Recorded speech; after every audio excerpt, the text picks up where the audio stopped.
শুরু হতে চলেছে দেশের সবচেয়ে বড় মোকদ্দমা আপকি আদালত রজত শর্মার সাথে।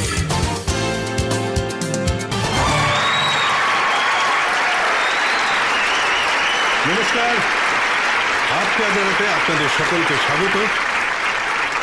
তাহলে আসুন শুরু করা যাক আজকের মোকদ্দমা আপকি আদালতে। আজ আমাদের অতিথি হলেন এক এমন অভিনেতা যিনি ৭০০টারও বেশি ফিল্মে কাজ করেছেন।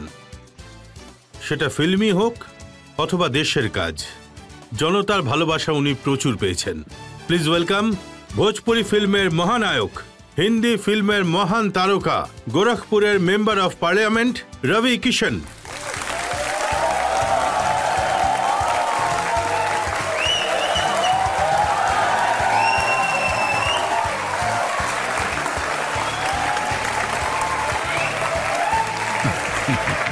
আপনারা সবাই কেমন আছেন?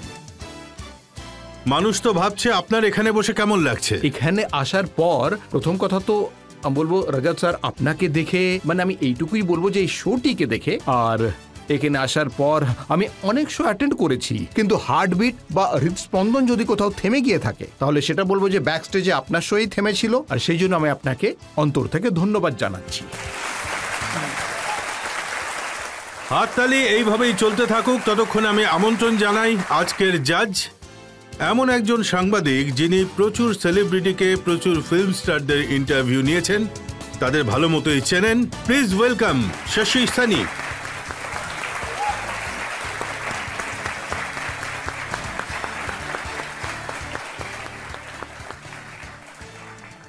আর এই মুহূর্তে আপকি আদালতে প্রশ্ন আর অভিযোগের ঝড় শুরু করার আগে আজকের জাজ শশী সানির থেকে অনুমতি চাই নেব আজকের মোকদ্দমা শুরু করতে। মোকদ্দমা শুরু হোক। তো চলুন তাহলে শুরু করি আপকি আদালতে আজকের মোকদ্দমা। প্রথম অভিযোগ সুপারস্টার রবি কিষণের ওপর। আপকি আদালতে ভোজপুরি ফিল্মের সুপারস্টার রবি কিষণের ওপর অভিযোগ হলো যে ইনি ভীষণ রকম মহত্বাকাঙ্ক্ষী। রবি কিষণজি, আপনার ছোটবেলার ব্যাপারে খোঁজ খবর নিয়েছি আমি। ৭-৮ বছর বয়স থেকে গলিতে রাস্তায় কোনো বরযাত্রী দেখলেই আপনি সেখানে নাচতে চলে যেতেন, আর পাগলের মতো নাচতেন। আর রামলীলাতে সীতা মাতার রোল পেতেন আপনি, আর স্বপ্ন ছিল অমিতাভ বচ্চন হওয়ার। সত্যি সেসব কথা আপনি একেবারে এমন ভালোভাবে পিন পয়েন্ট করেছেন যে সত্যি আমাদের দেশে অনেকেই জানে এটা। আর সঙ্গীতের ব্যাপারে আমি আর কি বলবো, এটি মা সরস্বতীর আশীর্বাদ। যেই কোথাও গান বাজনা হয় আমার পা নিজে থেকেই নাচতে শুরু করে। আপনি মানে যে কোনো ধরনের গান, এমনকি বরযাত্রী যাচ্ছে গান বাজিয়ে দিন, আমি নিজে থেকেই নাচতে শুরু করি। তো সেই সব নাচ তো হলো। আর তাছাড়া রামলীলাতেও এই কলা আমি আরো রপ্ত করলাম। রামলীলাতে আমি সীতার রোল করার জন্য মায়ের শাড়ি নিয়ে যেতাম। বাবা এর জন্য আমায় খুব পিটেও ছিল, কিন্তু বাবা সত্যি বলতে নর্তকী হবে নাকি কিরে শেষ পর্যন্ত। তো ওনার অবশ্য তখন কোনো ধারণাই ছিল না যে একদিন এই দেশ এই নর্তকীকে সুপারস্টার বানিয়ে দেবে, সাংসদ বানিয়ে দেবে। অ্যাম্বিশাস, আপনি ঠিক বলেছেন যে হ্যাঁ ওই সময় আমার কাছে আমি একটু মহত্বাকাঙ্ক্ষী। তো আমি কি বলবো, আমি একজন পূজারীর ছেলে ছিলাম। নিজের বাবার আমি শুধু ছেঁড়া ধুতি আর সাইকেলই দেখেছি ছোটবেলায়, মাকে কখনো নতুন শাড়িও পরতে দেখিনি। তো আমি সবসময় ভেবেছিলাম যে একটা নতুন ঘর, মাকে দেব নতুন শাড়ি আর বাবাকে দেব ভালো ধুতি। নতুন কিছু কেনার জন্য, নতুন জামা কাপড় কেনার জন্য আপনি স্বপ্ন দেখতেন যে দিওয়ারের অমিতাভ বচ্চন হয়ে যায়। আগে একদম ঠিক বলেছেন আপনি। আমি যে কোনো প্রকারে নিজের পরিবারকে একটা ভালো জীবন দিতে চেয়েছিলাম, ভালো লাইফ হয়ে যায়, লোফার হয়ে যায়, যে কিছুই হোক না কেন, যে কিছু যা কিছু আপনি বলবেন।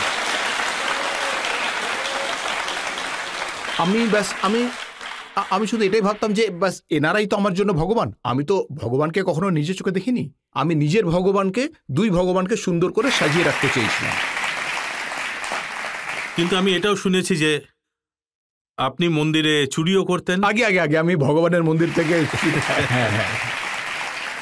আমি হনুমানজির মন্দির ছিল, আর আমি ওখানে মানে বেশিক্ষণ শনিবার দিন প্রদক্ষিণ হতো, তো আমি প্রদক্ষিণ করে ওই যে কয়েন্স যে চেটানো থাকতো সেইগুলো পয়সা 5 পয়সা 10 পয়সা, সেগুলো আমি তো একবার প্রদক্ষিণ করতাম আর এক একটা কয়েন নিয়ে নিতাম। আসলে কি হতো, ওখানে ওই তিলক দেওয়া থাকতো না, তো সেটা চেটানো থাকতো, তা থেকে এক একটা কয়েন নিয়ে নিতাম। আর বাবার দোকান থেকেও পয়সা চুরি করতেন? হ্যাঁ, বাবার দুধের দোকান ছিল, সেখান থেকেও পয়সা চুরি করতাম। তো পিটুনি খেতেন? বাবা আমাকে খুব মারতেন, ওই লেদারের বেল্ট মতো ছিল, সেটাতে প্রচন্ড মার খেয়েছি, সেজন্য হয়তো আমি এখনো শক্তপোক্ত আছি। এখন দেখুন, পূজারীর ছেলে মিথ্যও বলে, চুরিও করে, আর তারপর চুপচাপ মুম্বাই পৌঁছে যায় হিরো হওয়ার জন্য। চুপচাপ না রজতবাবু, হয়েছিল কি, সেদিন উনি আমায় খুব মেরেছিলেন। উনি আমায় হাতে নাতে ধরে ফেলেছিলেন মা সীতার রোল করতে। হ্যাঁ, আর এত বেশি মেরেছিলেন যে আমার মনে হয়েছিল আমি সেদিন মরেই যাব, প্রচন্ড মার মেরেছিলেন। তখন আমার মা আমায় 500 টাকা দিয়েছিলেন, বললেন তুই এখান থেকে পালিয়ে যা, নয়তো হয়তো বাঁচবি না। সে আমি রীতিমতো নিজের প্রাণ বাঁচানোর জন্য পালিয়েছিলাম। আর আমি যদি না পালাতাম তাহলে হয়তো প্রাণেই মারা পড়তাম। সেদিন বাবা আমাকে সত্যিই মেরে ফেলতেন। তা উনি যে আপনাকে মেরেছিলেন ভালোই হয়েছিল। হ্যাঁ, উনি যদি আমায় না মারতেন তাহলে হয়তো আজ আমি আপনার সামনে এভাবে বসে থাকতাম না, সেটা হতাম না যা আমি আজ হয়েছি। তো আমি শুনেছি যখন আপনি প্রথম মুম্বাই পৌঁছলেন তো আপনি মিঠুন চক্রবর্তীর মতো হতে চাইছিলেন। হ্যাঁ, আমি চাইতাম। হ্যাঁ, আমার চুল লম্বা লম্বা ছিল আর সবাই বলতো তুই তো একদম মিঠুনদার মতো, আর আমি একটু টেড়া হয়ে চলতাম, এই আর বলতাম এই, সবাইকে এভাবেই বলতাম। আর আমি এটাও জানতাম যে আমি খুব একটা সুন্দর দেখতে নই, আর মিঠুন চক্রবর্তীর মতো কিছুটা আমি দেখতে ছিলাম, একই ধরনের। তো আমার মতো যে হ্যাঁ চলো আমারই জ্ঞাতি গোষ্ঠীর মতো, তো তাহলে এনার লাইন ধরে আমিও হয়তো কিছু কাজ পেয়ে যাব। কিন্তু লোকেরা বললো দাদা তখন জীবিত, উনি সুপারস্টার, তুমি ওনার কপি করে কতটা কি করতে পারবে, হ্যাঁ তোমাকে কিছু আলাদা। বাট মিঠুন দাকে আমি সত্যি খুবই ভালোবাসি, খুবই শ্রদ্ধা করি ওনাকে। He is one of the finest actor of our time. আমি দেখেছি ওনার ডিস্কো ডান্সার, ওনার মৃগয়া, আমি ওনার সব ফিল্ম দেখেছি। আর উনিও জানেন যে আমরা দুজনে কিন্তু খুব ভালো বন্ধু, আমরা দুজনে অনেক ফিল্ম করেছি একসাথে। আর মানে ওনার মতো সত্যি খুব কম অভিনেতা আছে। তো কিভাবে কাজ পাওয়া শুরু হলো? আমি আসলে একজন ইমরান খালিদ বলে একজন ডিরেক্টর ছিলেন, উনি আর হৃদয় শেট্টি মাস্টারের ছেলে ছিলেন, আগেকার সময়কার ভিলেন ছিলেন, তো ওনার ছেলে ইনি। তো উনি একটি ফিল্ম করছিলেন পিতাম্বর, আর সেই ফিল্মটি কিন্তু একেবারে মানে যাকে বলে খুব বাজেভাবে ফ্লপ হয়ে গেল। ওই ফিল্মটি ফ্লপ হলো, তারপর আরেকটি ফিল্ম, কিন্তু ততক্ষণ আমি ফিল্মের স্বাদ পেয়ে গেছিলাম। আর আমি থাকতাম ব্যান্ড্রায়, একটি 10 ফিট বাই 12 ফিটের ছোট্ট ঘর ছিল, চলে বলতে পারেন। আর সেখানে আমি স্ট্রাগল শুরু করলাম, আমার মনে হলো স্ট্রাগল করা উচিত, জেদ ধরে ফেললাম। তারপর একটি ফিল্ম পেলাম কাজল, উধার কি জিন্দগি, কাজল, মৌসুমী চ্যাটার্জি, আর ছিলেন জিতেন্দ্র আর রাজু স্যার। কিন্তু রাজু স্যার এখন আর বেঁচে নেই, উনি কন্নড়া ফিল্মে ছিলেন, অনেক কিছু শিখেছি ওনার থেকে। সেখান থেকে মোটামুটি শুরু হলো। তারপর সেই ফিল্মটি আর চললো না। তারপরে আর্মি ফিল্ম করলাম শাহরুখ খানের সাথে, সেটা মোটামুটি চললো, শ্রীদেবীও ছিলেন। আর তারপরে মিঠুনদার সঙ্গে ফিল্ম। তারপর আমি স্ট্রাগল শুরু করে দিলাম, একেবারে জেদ ধরে নিয়ে। আচ্ছা, লোকে আমাকে কিন্তু পয়সা দিত না, তার আমায় বলতো যে টাকা পয়সা দিত না, কিন্তু হ্যাঁ মানে আমায় বলতেন যে পয়সা চাই না কাজ চাই, যদি পয়সা চাও তাহলে কাজ পাবে না। তা বললাম না, কাজ আগে দিন, পয়সা ছেড়ে দিন, আপনি শুধু আমায় মোটরসাইকেলের পেট্রোল ভরানোর মতো পয়সা দিন। তো এইভাবে আমি মানে পয়সাও আমি কাজের থেকেই পেতাম, অন্য রোজগার ছিল না। তাহলে সেটা কোন দিন ছিল যখন আপনার মনে হলো যে হ্যাঁ এখন আমাকে রেকগনাইজ করা হচ্ছে, আপনার অ্যাক্টিং পরিচিতি পাচ্ছে? সতীশ কৌশিকজি, ওনাকে সবাই চেনেন, ওনার জীবনাবসান হয়ে গেছে। উনি আমায় ডেকেছিলেন ফিল্মের জন্য তেরে নাম, যেটার আপনি এখনই শর্ট দেখেছিলেন সালমান খানের সঙ্গে। সেই ফিল্মে আমি একটি পণ্ডিত মশাই রোল করেছিলাম, আর বেস্ট সাপোর্টিং এর ন্যাশনাল অ্যাওয়ার্ড আমি পেয়েছিলাম অ্যাক্টরের আগে। আর সেখান থেকে লোক আমি চিনতে আর পছন্দ করতে শুরু করে। কিন্তু কাজ আমি তারপরেও খুব বেশি পাইনি। আমি অনেকগুলো ফিল্ম করে ফেলেছিলাম, কিন্তু তারপর আমার মনে হলো যে আমি কাজ পাচ্ছি না। তার উপর এত বড় র্যাট রেস, অনেক প্রতিযোগিতা, অনেকে আছেন, আমি এখানে আটকে আছি। আমি নিজে হিন্দি ভাষী, তো আমার মনে হচ্ছিল যেন পরিবেশ খুব বেশি কঠিন হয়ে পড়ছে। শুক্লা সারনেমটাকেও সরাতে হলো, আর নানা রকম সমস্যা হয়ে গেছিল আমার কাছে। একটা সময় আমি শুনেছিলাম যে আপনার সঙ্গে কাস্টিং কাউচও হয়েছিল। হ্যাঁ, সেটা হয়েছিল, অবশ্য বলতে পারবো। মানে এটা মানে দেখুন রজতবাবু, ব্যাপারটা কি হয় যে আমি আসলে আমি ওখান থেকে পালিয়ে গেছিলাম, পালিয়ে বেঁচেছিলাম। আমি ফাঁসিনি তার মধ্যে, কারণ আমি জানতাম যে কিছু ব্যাপার মানে সৎ থেকে আমার বাবা আমায় শিখিয়েছিলেন, সৎ অনেস্ট থাকলেই পাবে, নিজের লক্ষ্যে তুমি সৎ থাকলে পৌঁছতে পারবে, শর্টকাট চলবে না। তাই আমি শর্টকাট কখনো জীবনে নিতে চাইনি। আমি জানতাম যে আমি যথেষ্টই ট্যালেন্টেড, তাই আমার একদম জীবনে সূর্য উদয় হবেই। আমার যাবতীয় বন্ধুরা স্টার হয়ে গেছিল, অক্ষয় কুমার স্টার হয়ে গেছিল, অজয় দেবগনও স্টার হয়ে গেছিল, 90s গোটা লটটাই যারা এসেছিল সবাই স্টার হয়ে গেছিল। কিন্তু আমি জানতাম আজ নয়তো কাল আমিও সাফল্য পাবই, আমার জীবনেরও সূর্যোদয় হবেই হবে। আমি খুব পজিটিভ ভাবনা নিয়ে চলি, আর এটাও বলবো যে সেটাই হলো যেটা মানে অনেকগুলো সমস্যা পার করে আমি। পুরো কথাটা বললেন না, হয়েছিল কি, কে করেছিল?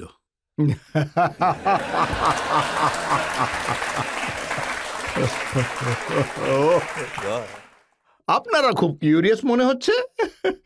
আরে কি বলবো রজত বাবু, আমি আসলে মানে এমন সময় জীবনে আসে যখন স্ট্রাগল হয়। আপনারাও জীবনে হয়তো এরকম সময় পার করেছেন যখন কঠিন সময় আসে, যেই সময় মানুষ নিজে মানে, বাট আমি তার নাম নিতে চাই না, উনি যথেষ্ট পজিশনে রয়েছেন, উনি বড় যথেষ্ট উঁচু জায়গায় রয়েছেন উনি আর কি, এখন খুব সফল হয়ে গেছেন। যাই হোক, আমি বেঁচে বেরিয়ে এসেছিলাম সেই জায়গা থেকে। ভাবলাম যে কোনো ব্যাপার নয়, ফিল্ম আমার দরকার নেই। উনি বললেন যে কফি খাওয়ার জন্য আপনি রাত্রে আসুন। আমি বললাম যে কফি তো লোকে দিনে খায়। তো আমি আমি আমি সেখান থেকে বেরিয়ে এলাম আর কি। আর আমি এখন দেখুন, যখন রহস্য উন্মোচন হচ্ছেই, তাহলে এটাও বলে দিন যে আপনাকে মানে আপনার বডি দেখে জিগোলো হওয়ার অফার এসেছিল। আরে বাপরে, হরে কৃষ্ণ, এইসব আর বলবেন না। আমার এখন পজিশনে আছি, তাতে এইসব যে অবস্থা, এরকম অনেক ব্যাপার, অনেক অফার এসেছে জীবনে, অনেক কিছুই সমস্যা এসেছে, নানা রকম ব্যাপার আসে। আপনি যখন সংঘর্ষ করেন এসব আপনার রাস্তাতে আসে। তো আপনি যদি ফেঁসে যান তাহলে মুশকিল, বেরিয়ে গেলে ভালো। আমি সবাইকে এটাই রিকোয়েস্ট করব যে আপনারা স্ট্রাগল করতে গিয়ে ফাঁসবেন না কোথাও, নিজের উপর বিশ্বাস রাখবেন, ভরসা রাখবেন। আমিও তাই রেখেছিলাম। অপরচুনিটির সঙ্গে আমি কোনো রকম কম্প্রোমাইজ করিনি, সুযোগের অপেক্ষায় আমি কখনো ওভাবে পড়ে থাকিনি। আর আজ আমাকে গোটা দেশ পছন্দ করে, গোটা পৃথিবী আমাকে আমার নামে চেনে। রবি কিষাণজি, এটা খুব ভালো ব্যাপার যে আপনাকে ভুল রাস্তায় ঠেলে দেওয়ার চেষ্টা করা হয়েছিল আর আপনি ভুল রাস্তায় চলেননি, সেই জন্য আজ এতটা বড় হয়েছেন। কিন্তু এই উন্নতিটা হলো কি করে? একটা ফিল্ম ছিল সাইয়া হামার, মুরলী প্রসাদ জি, তা উনি আমায় অফার করেছিলেন। তো উনি আজ আর নেই আমাদের মধ্যে। সেই ফিল্ম আমি করেছিলাম। আমি ফোন করলাম, উনি বললেন এটি ভোজপুরি ফিল্ম। আমি বললাম ভোজপুরি কে দেখে আজকাল? ভোজপুরি ইন্ডাস্ট্রি সে সময় বন্ধ হয়ে গেছিল। আর সেই ফিল্ম, তখন আমি আমার নিজের মাকে ফোন করলাম, যে নিজের বাড়িতে ফোন করলাম গ্রামে, আচ্ছা একটি ফিল্ম এসেছে, আমি কি করব? এটি ভোজপুরি ফিল্ম। উনি বললেন যে না। আমি বললাম যে ৭৫,০০০ দিচ্ছে, করবো কি করবো না? তো মা বললেন যে না। আমি বললাম যে আরে ভোজপুরি তো কেউ আজকাল দেখে না, আর ভোজপুরি করলে আমাকে হিন্দিতে কেউ কাজই দেবে না। তো মা বললেন যে ঠিক আছে, কেউ যদি না দেখে তাহলে অন্তত গ্রামের লোকেরাই দেখবে, মানে কিছু হবে না তো গ্রামের লোকেরাই বসে দেখে নেবে। আপনারা গোটা মজাটা ধরতে পারলেন তো? আরে বাহ। আচ্ছা বলো, হর হর মহাদেব, দুটো হাত ওপরে তুলে, নমঃ পার্বতী বিটা হর হর। বাহ। তো মা বললেন যে গ্রামের লোকেরাই বসে দেখে নেবে। তো সেই ফিল্ম আমি করে ফেললাম। তারপর আর কি বলবো রজত বাবু, তারপরে শিবের আশীর্বাদের অশেষ আশীর্বাদে সেই ফিল্মটা ভীষণ বড় হিট হলো। আর আমি সেখান থেকে সুপারস্টারের যাত্রা শুরু করলাম নিজের। তারপরে কব হুই গৌনা হামার রাষ্ট্রীয় পুরস্কার পেল প্রথম ভোজপুরি ফিল্ম হিসেবে। সেটা, এটা সত্যিই গর্বের বিষয়। হ্যাঁ, তবে একটা ব্যাপার, যেহেতু রজতবাবু আমায় কাঠগড়ায় দান করিয়েই ফেলেছেন, তাহলে আমি বলবো যে ভোজপুরি ফিল্মে অশ্লীলতার একটা অভিযোগ আছে, কিন্তু ততক্ষণ আমি ন্যাশনাল অ্যাওয়ার্ড নিয়ে এসেছিলাম একটি ফিল্ম। তারপর যেটি উদিত নারায়ণ বানিয়েছিলেন, অনেকগুলো ফিল্ম, পণ্ডিতজি বাতাইয়ে না বেহা কব হই, ঠিক আছে তো, সেটি একটি ফিল্ম ছিল যেটি ওই সময় খুব বড় ব্যবসা করেছিল। ততক্ষণে মনোজ তিওয়ারি চলে এসেছিলেন শ্বশুরা বড়া পয়সাওয়ালা থ্রু দিয়ে, আর ভোজপুরি ইন্ডাস্ট্রি তারপরে আবার শিখরে পৌঁছে যায়। আপনি কতটা উচ্ছ্বসিত ছিলেন তার কিছু ক্লিপ তো আমরা দেখলাম।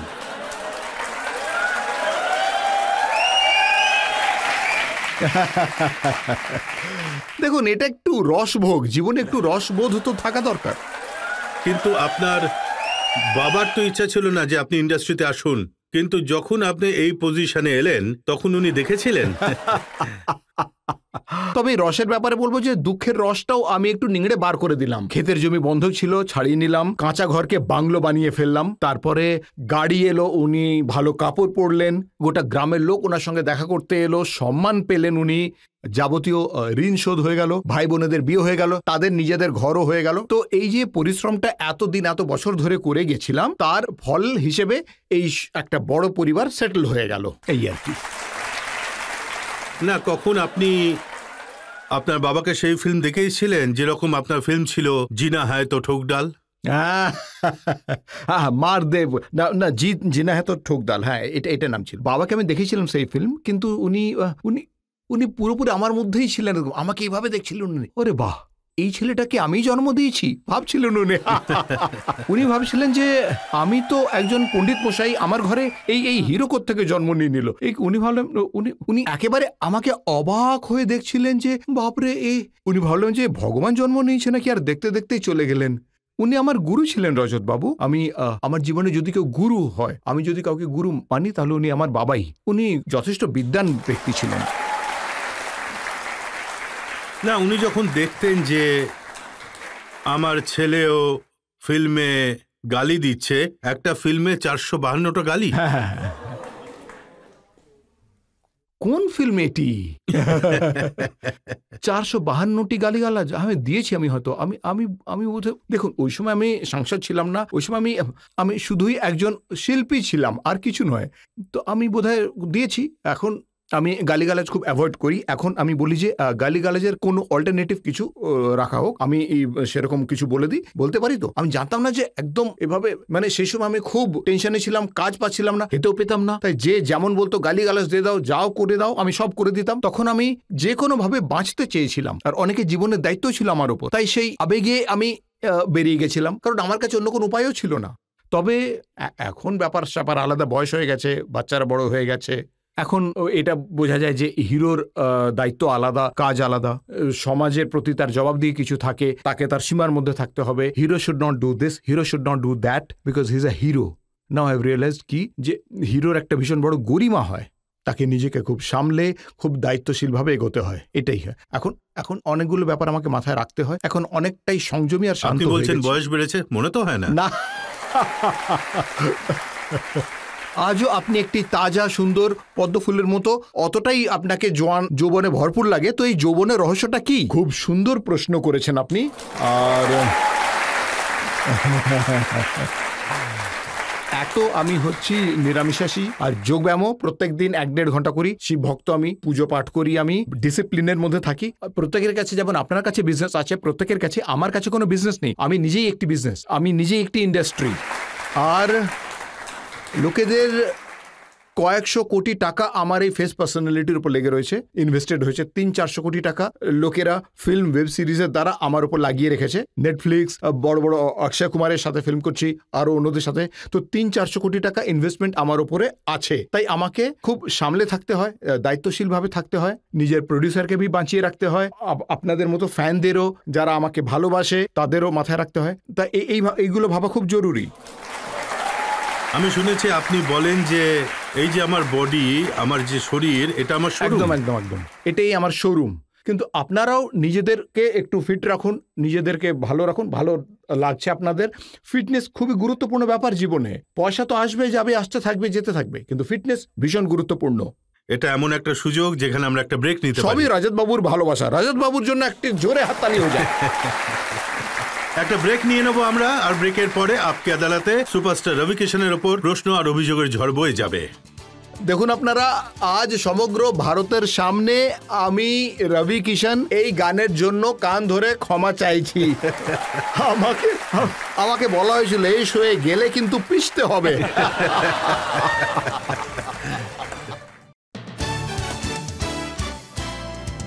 Welcome back. আপকে আদালতে আজ আমাদের অতিথি হলেন ভোজপুরি ফিল্মের সুপারস্টার রবি কিষণ। আপকে আদালতে পরের অভিযোগ। আপকি আদালতে ভোজপুরি ফিল্মের সুপারস্টার রবি কিষণের ওপর অভিযোগ হলো যে ইনি হচ্ছেন একজন প্লে বয় হিরো। রবি কিষণ জি, আপনার প্রচুর ভোজপুরি ফিল্ম হিট করেছে, আপনি সুপারস্টার হয়ে গেছেন, কিন্তু প্রত্যেকটা ফিল্মে একজন করে নতুন হিরোইন। আমার কাছে লিস্ট আছে: নগমা, রম্ভা, বাগেশ্বরী, রানী চ্যাটার্জি, মোনালিসা, প্রতীক্ষা, নেহা তিওয়ারি, পাখি হেগড়ে, অঞ্জনা সিং, সঙ্গীতা তিওয়ারি। কোথা কোথা থেকে খুঁজে নিয়ে এসেছিলেন? যেহেতু রজতবাবু আমি প্রত্যেকদিন 3 শিফটে শুট করতাম, 2-3টে ফিল্মের, কখনো কখনো 5টি ফিল্মেরও শুটিং করে গেছি সমানে, মানে একদিনের মধ্যেই। আর যেমন 17টি ফিল্ম এক বছরে আসতো, 17 ফিল্মস। তো আমাকে আর আমার ফ্যানরাও চাইতো যে আমি নতুন নতুন রূপে আসি, আমি নতুন নতুন ক্যারেক্টার করি, নতুন ফিল্ম। হিরোইন্স যেহেতু আসতো আর তাদের মধ্যে অনেকেই সুপারস্টার হয়ে যেত, কেউ বিজি হয়ে যেত, তো আমার মনে হচ্ছিল নতুন মেয়েরা আসতো। তো যখন ইন্ডাস্ট্রি আমি বানাচ্ছি দ্বিতীয়বার, 3rd ফেজে, তাতে আমার অনেক শিল্পীর দরকার পড়তো। তাই আমি নতুন নতুন আর্টিস্টদের ইন্ট্রোডিউস করতাম, যাতে অনেক বেশি হিরোইন হয়, অনেক বেশি হিরো হয়। বেশি লোক থাকলে ইন্ডাস্ট্রি আরো বড় হবে, অনেকের ইনকাম হবে, রোজগার হবে। তো সেই সময় আমি অনেক মেয়েকেই নতুন নতুন ইন্ট্রোডিউস করেছি, তাদেরকে ট্রেন করেছি, তাদের সাথে অনেকটা সময় কাটিয়ে তাদেরকে নানা জিনিস শিখিয়ে টেকনিক্যালিটিস বুঝিয়ে যাতে তারা ভালো পারফর্ম আপনি করে। তো ভোজপুরি ফিল্মের দেবানন্দ ছিলেন, প্রত্যেক ফিল্মে একটা করে নতুন করে হিরোইন।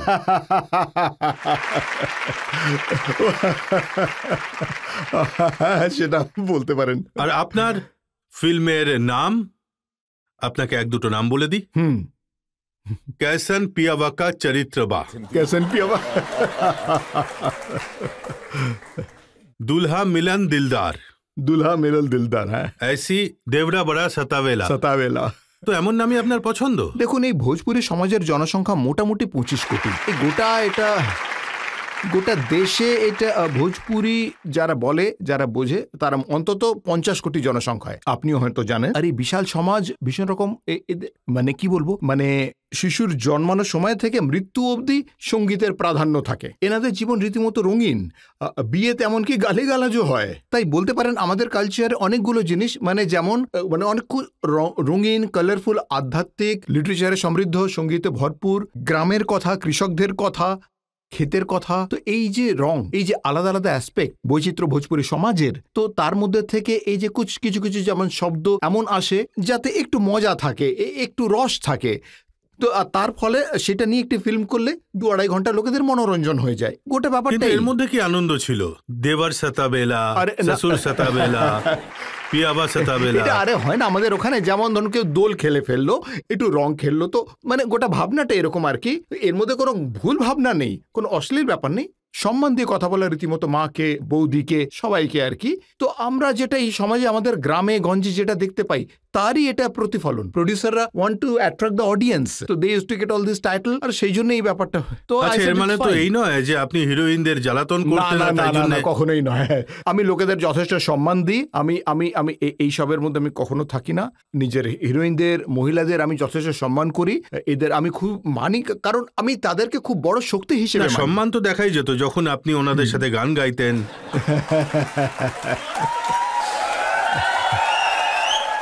একটা ডায়লগ ছিল, ভরপুর জওয়ানি মে তলওয়ার চলি, বস মর্জি হামার চলি। হ্যাঁ, সেই ডায়লগটা ছিল বটেই। হ্যাঁ, সেটা ফিল্মের ডায়লগ ছিল, ভরপুর জওয়ানি মে তলওয়ার চলি, ইহা সব মর্জি হামার চলি। महफिल का मजा हमको तरीका से लेब, जा मर्जी हमार चली।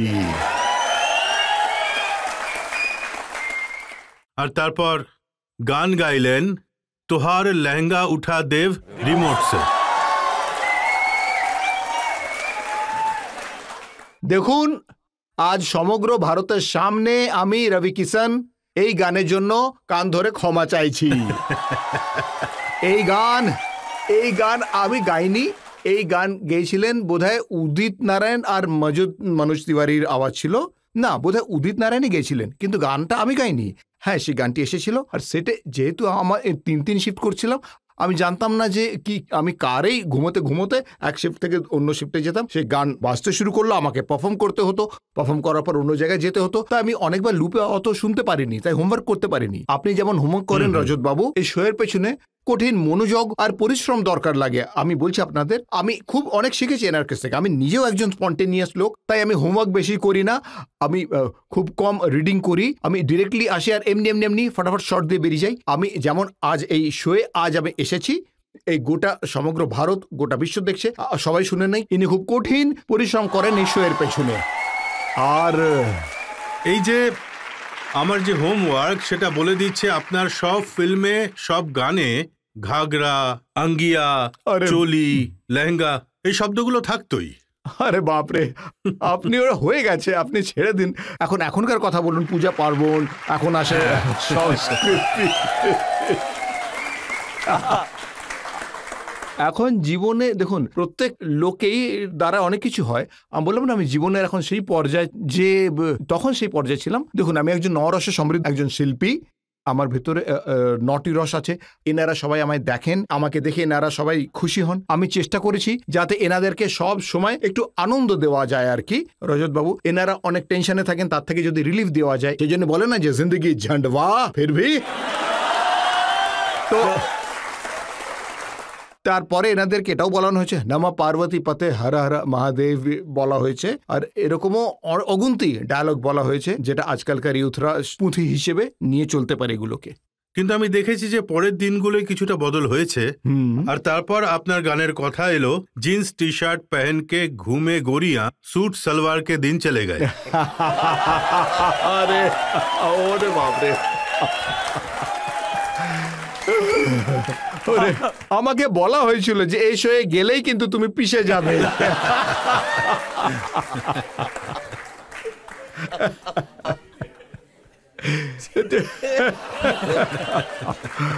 আর আপনি রজত বাবু, আমি কি বলবো, আমি এই ব্যাপারে ক্ষমা চাইছি সত্যি, যে আমার যদি আমি এটাই ভাবছি যে কোন কোন ব্যাপারে আপনি ক্ষমা চাইবেন। কথার জন্য ক্ষমা, কারণ সব থেকে বেশি আলোচনা ওই হিরোইনকে নিয়ে হয়েছিল যার সাথে আপনি একটার পর একটা 14টা ফিল্ম করেছিলেন। ওই নগমা যার সাথে আপনার অ্যাফেয়ার ছিল। না না না,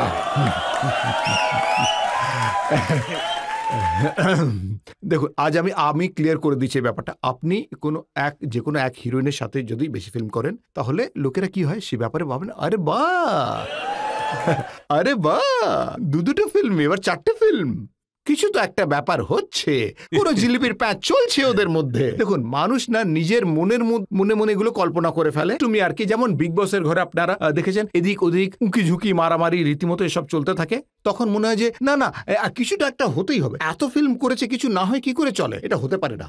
আমরা ফিল্ম করতাম একসাথে, আমাদের ফিল্ম ব্লকবাস্টার হতো, আমার বন্ধুত্ব ছিল সবারই সাথে, আর সবাই জানতো যে বিয়ে থা করা লোক, আর এ কখনোই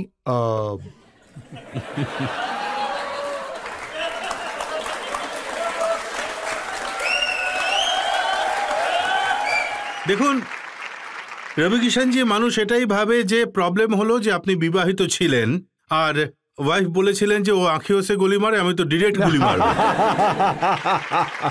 হ্যাঁ দেখুন, আমি আমি আমি আমি নিজের স্ত্রীর ব্যাপারে, প্রীতি শুক্লা, তাকে আমি তার খুব সম্মান করি, তাকে ভালোবাসি, আর আমি আগেও বলেছি যে ওনার পাও আমি ছুঁই, স্পর্শ করি। অনেক সময় করেছি যখন উনি শুয়ে থাকেন, কতবার এমন হয়েছে যখন আমার স্ট্রাগলের সময়, তখন থেকে উনি আমার সঙ্গে আছেন, আর যখন আমি আস্তে আস্তে কাজ পেতে শুরু করি তখন উনি লক্ষ্মী রূপে আমার সাথে থেকেছেন। উনি সেই সময় আমার সঙ্গ দিয়েছেন যখন আমার কাছে পয়সা ছিল না, কিচ্ছু ছিল না, সেই সময় থেকে উনি আমার সঙ্গ দিয়েছেন। এই ব্যাপারটা গোটা ইন্ডাস্ট্রি জানে, মানে যে এ নিজের স্ত্রীর প্রতি একনিষ্ঠ। কিন্তু এই কথাটা কি সত্যি নয় যে আপনাকে এই জঞ্জাল থেকে বার করার জন্য আপনার ওয়াইফ আপনাকে বিগ বসে পাঠিয়ে দিয়েছিলেন যে 3-4 মাস ওখানে থাকবে আর শুধরে যাবে?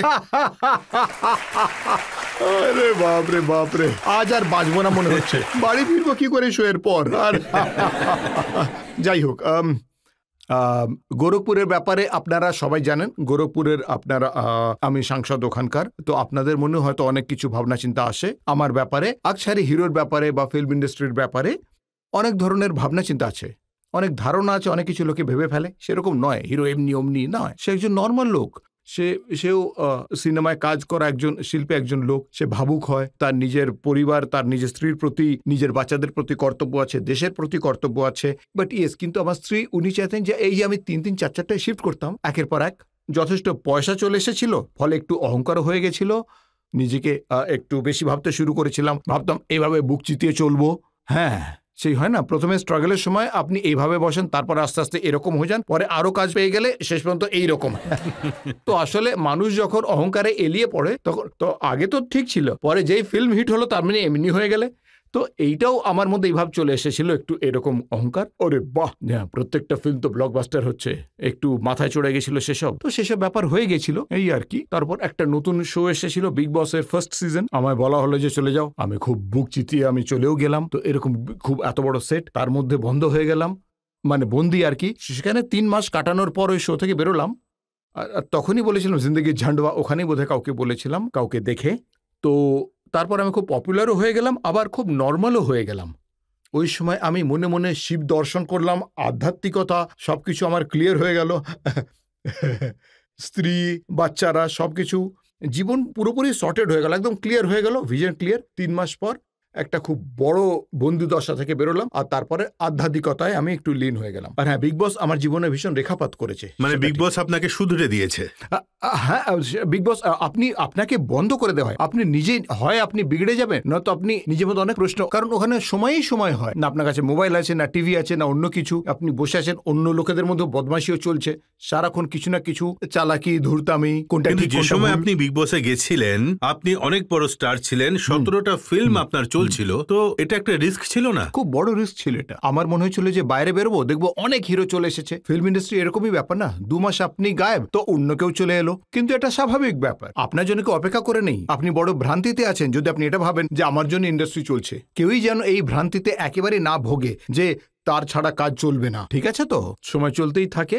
তো আমারও মনে হয়েছিল, তো সেই রিস্কটা আমি নিয়েছিলাম, আর সেই রিস্কটা নেওয়া জরুরি ছিল নিজের পরিবারের জন্য। আমি তো এটাও শুনেছি আপনি যখন বিগ বসে ছিলেন তখন আপনি ওখান থেকে পালানোর চেষ্টা করেছিলেন দেওয়াল ভেঙে। আগে হ্যাঁ, একবার ছাদ ভেঙে, একবার মাইক চিবিয়ে নিয়ে আমি একটু অসভ্যতা করেছিলাম, একবার যথেষ্ট অসভ্যতা করেছিলাম আমি। তো বিগ বস আমাকে নমিনেট করেছিলেন, কিন্তু দেশের জনসাধারণ আমাকে যথেষ্ট ভালোবেসে আবার ফিরিয়ে এনেছিলেন। মানে একটা ভালো লোক পাওয়া গেছে, একদম যেন না ছাড়া হয়। একেবারে 3 মাস আমাকে গোটা দেশে রেখেছিল, ঘরের ভেতরে বন্দি। তবে আপনি আজকে যেখানে আছেন সেটা এই জনতার জন্য, পাবলিকের জন্য। আমরা আরো একটা ব্রেক নিয়ে নেব, আর ব্রেকের পর আপকে আদালতে সুপারস্টার রবি কিশনের ওপর অভিযোগ আর প্রশ্নের ঝড় বয়ে যাবে। ಉಲ್ಗತ್ಲಾ ಯವಲ ಪುಣ್ಗ ಇರ್ಕಿದ್ರೆ ಅದು ಲಾಂಗ್ ಬಿಟ್ಟಿತ್ತು ಎನ್ನ ಒತ್ತು ವರಾದ ಪುಣ್ಕಾಗ ಆಲೈರೆ.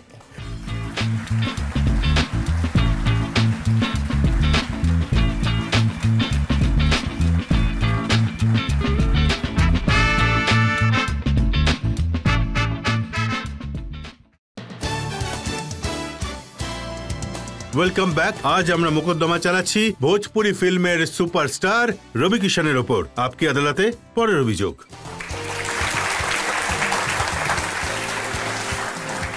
আপকি আদালতে ভোজপুরি ফিল্মের সুপারস্টার রবি কিশনের ওপর অভিযোগ হলো যে ইনি একসময় অহংকারী ছিলেন।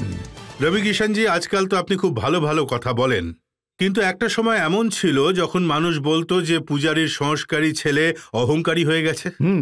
এক প্রডিউসার আমাকে বলেছেন, ওনাকে বলা হয়েছিল রবি কিশনকে যদি ফিল্মে নিতে হয় তাহলে অনেক প্রস্তুতি নিতে হবে।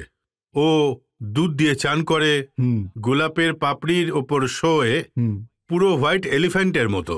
হ্যাঁ, একদম ঠিক বলেছে। হ্যাঁ, আমি এরকম ছিলাম। আপনি এরকমটা করতেন? হ্যাঁ, আমি দুধ দিয়ে স্নান করতাম আর গোলাপের পাপড়ির ওপর শোতাম। হ্যাঁ, পাপড়ির ওপর। আমার মনে হতো যে আমি একজন অ্যাক্টর। হ্যাঁ, আর এগুলো খুবই গুরুত্বপূর্ণ আমার জন্য। আর আমি আর এগুলো মানে লোকে বলেন আল পাচিনোকে, যখন আপনি হঠাৎ আল পাচিনোকে আপনাকে পড়ায়, আপনাকে রবার্ট ডি নিরোর ফিল্ম দেখায়, এন্ড দে সে কি this actor was like this actor use to do this, এই অ্যাক্টরটা এমনি করে, তোমার ভেতর কিছু এমনি একেবারে ভেতরে ঢুকে দেখো অমিতাভ বচ্চন এরকম করেন তো তুমিও এরকম কিছু করো। আর আল পাচিনোকে দেখো স্কারফেস কি দারুণ করেছে, গডফাদার 500 বার আমাকে জোরজার করে দেখানো হয়েছে। আপনি একবার ভেবে দেখুন ব্যাপারটা। আর সত্যি আমি হলাম একদম বেসিক ধরনের, আমি আলাদা ব্রিডের আর্টিস্ট। তা যাই হোক, আমি একটু আলাদা একটু ঢং করেছিলাম, এইগুলো ড্রামা করেছিলাম যে আমি এভাবে একটা অ্যাটমসফিয়ার তৈরি হয়, অনেকটা যেরকম যেমন রাজকুমার করতেন, এরকম এই জুতের শোল উনি বার করে নিতেন আর বলতেন জানি, আর তারপর উনি নিজের কারের ব্যাক লুকিং মিরর ভেঙে রাখতেন আর দেখতেন। তো এই ব্যাপারগুলো প্রত্যেকটা অ্যাক্টরের নিজস্ব কিছু ব্যাপার থাকে। তো ভেবেছিলাম এই কথাটাই ছড়িয়ে যাবে যে দুধে স্নান করে। তো এতে আর কি করা যাবে, একটা ফিল্ম হচ্ছিল গ্যাংস অফ ওয়াসেপুর, আপনারা জানেন। তাতে ভাবলো কে 25 লিটার দুধ আনবে একে স্নান করানোর জন্য, এর থেকে ভালো কে নাই নেওয়া হোক। তো এর ফলে আমার অনেক লোকসানও হয়েছে, তাই শেষে সব বদভ্যাস ছেড়ে দিলাম। তো ইনিশিয়ালি যখন আমি ভাবছিলাম যে যেহেতু আপনার বাবার দুধের দোকান ছিল তো আপনি শুরু থেকেই না, এটা দেখুন রজত বাবু, হঠাৎ করে আপনি যখন গরিব অবস্থা থেকে একেবারে বড় লোক হয়ে যান, কিছু পেয়ে যান, তাও আবার এই ঝকমকে ঝলমলে মায়ানগরীতে, তখন কিন্তু আপনার পাগল হতে বেশি সময় লাগে না। মায়ানগরী আপনাকে পাগল করে দেবে। মায়ানগরীর প্রভাবে লোকে পাগলও হয়ে যায়, এ কথা কিন্তু সত্যি। তো চারিদিক থেকে পয়সার বৃষ্টি হচ্ছে, সবাই আমায় মাথায় তুলে রেখেছে, যেখানেই যাচ্ছেন লোকের আপনার ফটো নিচ্ছে, একটু মাথা ঘুরেই যায়। সেটা ইনিশিয়াল স্টেজে নতুন নতুন সুপারস্টার হয়েছিলাম, একটু আমার মাথা ঘুরে গেছিল। আপনি একদম ঠিক কথাই বলেছিলেন, এই কথাটা একেবারে ভুল নয়। তারপর অবশ্য আমি খুব নর্মাল হয়ে যাই। বিগ বসের বাড়ি থেকে থেকেই যখন আমি বেরোলাম পর থেকে একেবারে শান্ত কিন্তু হয়ে ঈশ্বর গেলাম। অনেকবার আপনাকে সিগন্যাল দিয়েছে। একটা তেলুগু ফিল্মের শুটিং করছিলেন আপনি, আপনার হাড় ভেঙে গেছিল। আগে হ্যাঁ, আমি একটি ফিল্ম করছিলাম যার নাম হচ্ছে সুপ্রিম, আর সেই ফাইট মাস্টারকে আমি বোঝাচ্ছিলাম যে আমি অনেক অ্যাকশন ফিল্ম করেছি, আমি কিন্তু একজন ট্রেন্ড ফাইটার অ্যাক্টর। আমি তখনই বলেছিলাম যে এই জিপ কিন্তু উল্টে যাবে, ও শোনেনি আমার কথা, আর সেই জিপটা উল্টিও গেল। আর কিছু জুনিয়র ফাইটার ছিল, তাদেরকে বাঁচাতে গিয়ে আমি হলো আমার বডি ঠিক আছে, আমি জিপটিকে সামলে নেবো, জিপ আমায় ক্রাশ করে ফেললো, জিপ একেবারে আমার উপর এসে পড়লো, আমার কলার বোন একেবারে এভাবে ভেঙে বেরিয়ে এলো, হাত ফাত সব ভেঙে যা তা অবস্থা হয়েছিল। আমার মনে হয়েছিল যা আমি তো একেবারে অপঙ্গ হয়ে গেলাম, এবার কি হবে, আর তো জীবনে আমি কিছু করতে পারবো না। কিন্তু তারপরে ভগবানের আশীর্বাদে আমার বন্ধু সুনীল শেট্টির ফোন এলো, তো অ্যাডভাইস দিল সুইমিং পুলে যাও, জলে ডুবে থাকো তাহলে রিকভার হয়ে যাবে। তো সেই অ্যাডভাইস মেনে আমি 40 দিনে রিকভার হয়ে গেলাম। তার মানে তারপরে shoot করলাম। দুধ দিয়ে চান করা বন্ধ করে দুধ দিলেন। দিয়ে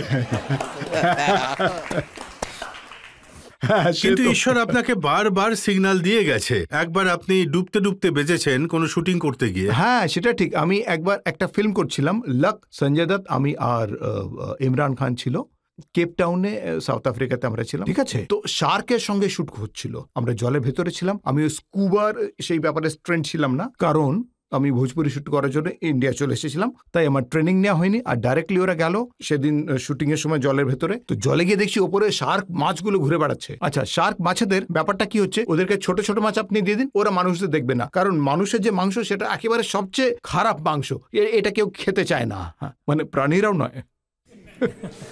তো আমরা যেন এই ভ্রান্তিতেও না থাকি যে আমরা খুবই সুন্দর, আমাদের কিন্তু কেউ খেতে চায় না, আমরা এতটাই অসুন্দর। প্রাণীরা তো ঘুরেও দেখতে চায় না, খালি একটু মেরে টেরে চলে যায়, সেটা আলাদা। হ্যাঁ হ্যাঁ, শার্ক মাছগুলো উপরে ঘুরছিল, এরা ছোট ছোট মাছ ফেলছিল, আমরা জলের নিচে ছিলাম। শট এমন ছিল যে ওটা আন্ডার ওয়াটার শট নিতে হতো আর কি, যাতে আমাদেরও দেখা যাক আর নিচ থেকে মাছদেরও দেখা যাক। ওটা দেখবেন আপনার ওই শটটা ফিল্মে, লাক ফিল্ম, যে राघव ब्लाइंड खेलता है, सामने वाले को डबल आना पड़ता है।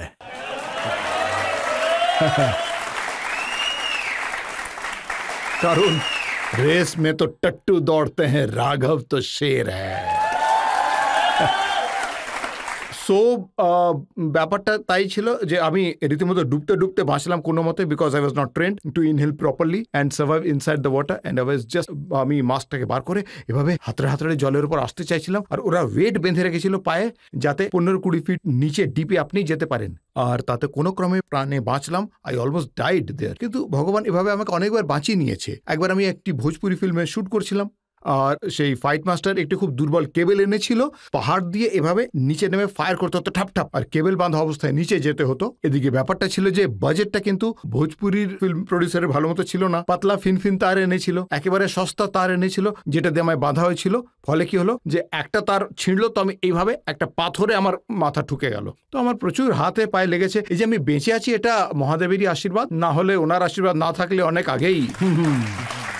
কিন্তু যে স্টার এতটা প্রবলেম ক্রিয়েট করত, অক্ষয় কুমারের সাথে ফির হেরাফেরিতে তোতলা কি করে হয়ে গেল? बीत लाद दे नहीं तो थोक डालेगा। এই তো জীবন রজত বাবু, নানান সময় নানান ব্যাপার ঘটে, কখনো কখনো বন্ধুত্ব ফিল্ম হয়ে যায়, কখনো কিছু বাধ্যবাধকতা হয়, কখনো আপনি ইমোশনালি ফেঁসে যান। আমি ইমোশনালি অনেক জায়গায় ফেঁসে গেছি, অনেক জায়গায় ইমোশনালি আমাকে লোকে একটু ট্র্যাপও করেছে, আর ইমোশনালি অনেক জায়গায় আমি কম্প্রোমাইজও করে ফিল্ম করেছি, অনেক জায়গাতেই করেছি, এমনিই করে ফেলেছি। অনেকে আমাকে বলেছিল যে আপনার এসবের দরকারই ছিল না, এটা আপনি কেন করলেন এরকম রোল। তো আমি আমার কোনো গডফাদার ছিল না, তাই আমাকে বোঝানোর মতো কেউ ছিল না, কেউ এইটা বলার মতো ছিল না যে কোনটা করব কোনটা করব না, দিক নির্দেশ করার মতো কেউ ছিল না। যা পেলাম সেটাই করতে থাকলাম, সেই কথায় বলে না বেগার্স আর নট চুজার্স। হ্যাঁ, তো সেই ব্যাপারটাই ঘটলো আমার সাথে আর কি। আর কি বলবো আপনাকে। এখন তো মনোজ তিওয়ারি আপনার সাথে মেম্বার অফ পার্লামেন্ট, একই পার্টিতে দুজন রয়েছেন, কিন্তু একটা সময় আপনাদের মধ্যেও যথেষ্ট রাইভালারি ছিল। হ্যাঁ, 13 বছর ধরে আমরা একে অন্যের রাইভাল ছিলাম, আমরা কম্পিটিটর ছিলাম, আর মানে আমরা দুজনে একই মঞ্চে কখনো আসতাম না। আমি যদি দেখতাম যে ও এদিকে আসছে, তাহলে আমি ওই দিকে চলে যেতাম, ও যদি ভাবতো আমি এদিকে আসছি, তাহলে ওদিকে চলে যেত, এরকম ব্যাপার ছিল। এই ধরনের আমাদের রাইভালরি ছিল আসলে। কারণ ব্যাপারটা হচ্ছে যে আপনি একবার বড় স্টার হয়ে গেলেন, আপনার আশেপাশে অদ্ভুত ধরনের লোকেরা থাকে, তারা অদ্ভুত ধরনের কথা বলে, উপদেশ দেয়, ভুলভাল পরামর্শ দেয়। ওরা ওকেও উল্টোপাল্টা পরামর্শ দিয়েছে, আর আমি একা চলতে ভালোবাসি। এখন ওনার ওরকম মনে হতো, তো আর কি করা যাবে। আমি ওনাকে বলতাম, দেখুন আপনি গায়ক, আমি একজন ট্রেন্ড অ্যাক্টর, আমাদের দুজনের মধ্যে পার্থক্য আছে, কিন্তু আমরা একসাথেই চলি। উনি না, আমায় বলেছেন যে একটা ফিল্মে উনি এসপি ছিলেন, পুলিশ অফিসার ছিলেন, আর আপনি চোর ছিলেন, আর আপনি বলেছেন যে না, এই এসপি আমাকে মারবে না, আমি ওকে মারবো। হ্যাঁ, তা এখন দেখুন, আমি আসলে আমি অ্যাকচুয়ালি কম্পিটিটর হিসেবে দেখছিলাম যে, আর ফ্যান্স এটা চাইছিল না যে আমি ওটা করি। সেটা ফ্যানেরা কখনোই পছন্দ করে না যে আমাকে অন্য কোনো হিরো একদম দাবিয়ে দিক। ঠিক আছে, তো সাউথে ঠিক এরকমটাই হয়, প্রত্যেকে নিজের নিজের ফ্যান বেস আছে। তো আমি দেখলাম যে এ এসেছে আমার গ্রামে আমায় ধরতে, ঠিক আছে, তো আমি বললাম যে তাহলে আমাকে বললো চলো। আমি বললাম কোথায়? আমি বললাম যে বলো, এটা কিন্তু আমার গ্রাম, ঠিক আছে, একটা পাতাও যখন এই গ্রামে ঝরে না, সেই পাতাটিও কিন্তু আমাকে আগে জিজ্ঞেস করে যে হ্যাঁ বলুন দাদা, আমি কি এবার ঝরবো না ঝরবো না।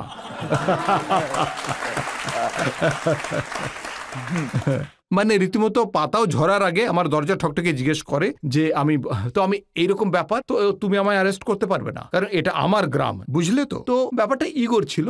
আজ আমরা দুজনেই কথা মনে করে খুব হাসি, আমাদের মধ্যে খুব ভাব আছে, যথেষ্ট ভালোবাসাও আছে। আর এমনিতে দীনেশ লাল যাদবও হলো আজমগড় থেকে সাংসদ। তো we love each other, and এখন আমরা খুব হাসি। এখন ও আমাকে দাদা বলে, তো বলতে পারেন আমি ওদের সবারই এখন বড়দা। খুব ভালো ব্যাপার। জনতার মধ্যে থেকে কেউ প্রশ্ন করতে চান? Hello sir. স্যার, প্রথমে আপনাকে বলি আপনি ভীষণ কিউট।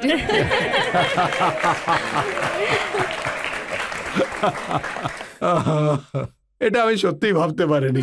আচ্ছা, alright, thank you so much, thank you. Sir, একটা মুভি আছে দেবদাস, যেটাতে শাহরুখ খান একটা ডায়লগ বলেছিলেন, কন কম বকত বরদাস্ত করনে কে লিয়ে পিতা হ্যায়। যদি শাহরুখ স্যারের জায়গায় আপনাকে ওই ডায়লগটা বলতে হয় ভোজপুরিতে, তো আপনি কিভাবে বলবেন?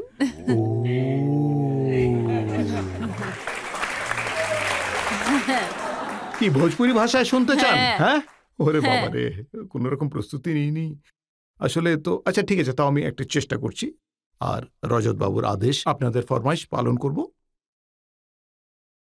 कमबख्त के बुड़बक बर्दाश्त करे खातिर पियाला है। हम तो पीला के जहाँ हम बैठ सकें, तोहरा के देख सकें, तोहरा के बर्दाश्त कर सकी, मदहोश बेहोश हो सकी हो, पारो के भुला सकी, लेकिन पारो के एक याद भैया हो, हमारा होश के खोई नहीं खे देख, ना ही चढ़ा लो कितनो पीला। बाबूजी हमरा से कहलन कि गांव छोड़ दा, सब कहलन कि पारो के छोड़ दा, पारो कहले शराब छोड़ दा, आज तू कहा ताड़ो कि हवेली छोड़ दा। एक दिन हो आई हो वो सब लोग कहिया कि दुनिया छोड़ दा।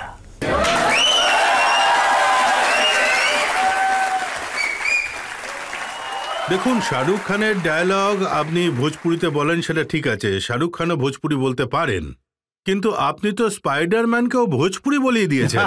আরে না না, রজত বাবু না প্রত্যেকটা কথা মনে রাখেন, এনার প্রচন্ড শার্প মেমোরি, বাপরে। এটি স্পাইডারম্যান মুভি ছিল, টবি ম্যাগুয়ার, সে খুবই হিট, এটা সবাই আপনারা জানেন, ওয়ার্ল্ড ওয়াইড হিট।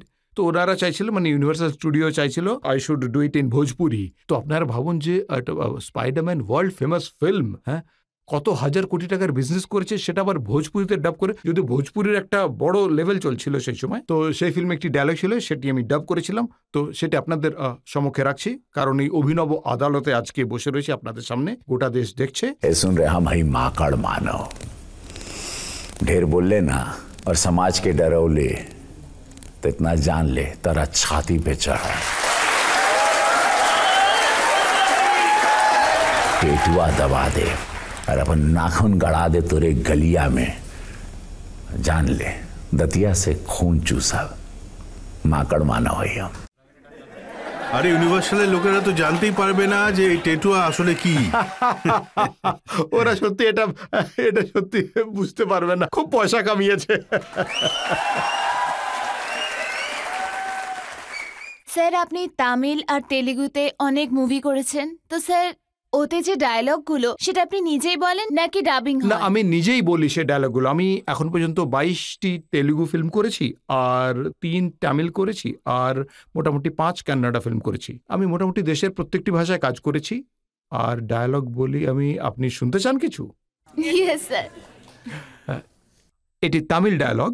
উলগতলা এவ்வளவு புண்க இருக்குது, உள்கத்லா எவ்வளவு புண்க இருக்குது, அதெல்லாம் விட்டுட்டு என்ன ஒத்து வராத புண்காக ஆலையிலே।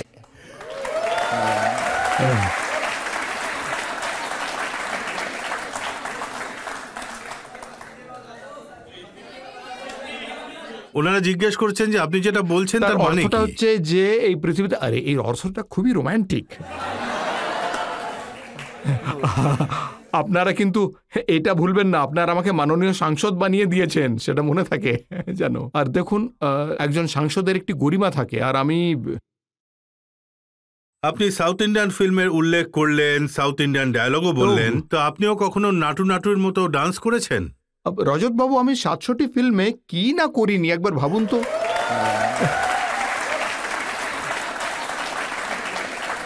আমরা আপনার পপুলার গানে আপনার একটা ডান্স দেখতে চাই। বাপরে, আমি চাই যে আপনার গার্লস যেন চলে আসুক, মেয়েরা যেন চলে আসে। রাজতজি হলেন একজন ম্যাজিশিয়ান, ইনি যা ইচ্ছা তাই বার করে ফেলতে পারেন। ইনার একটি আমি দেখলাম শ্রীকৃষ্ণের মতো হাসি আছে, স্মিত হাস্য। সেই স্মিত হাস্য দিয়ে ইনি আপনাকে পুরোপুরি কাত করে দেবেন।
আমরা আবার একটা ব্রেক নিয়ে নেবো, আর ব্রেকের পরে আপকে আদালতে রবি কিষানের ওপর প্রশ্ন আর অভিযোগের ঝড় বয়ে যাবে। আপনি একটা বিল নিয়ে এসেছেন জনসংখ্যা নিয়ন্ত্রণের ওপর, পপুলেশন কন্ট্রোলের ওপর, আর এটা ভুলে গেলেন যে আপনার নিজের কতগুলো আছে। আমার 4টি বাচ্চা। তো আপনি নিজে করে নিয়েছেন, কিন্তু অপরকে আটকাচ্ছেন।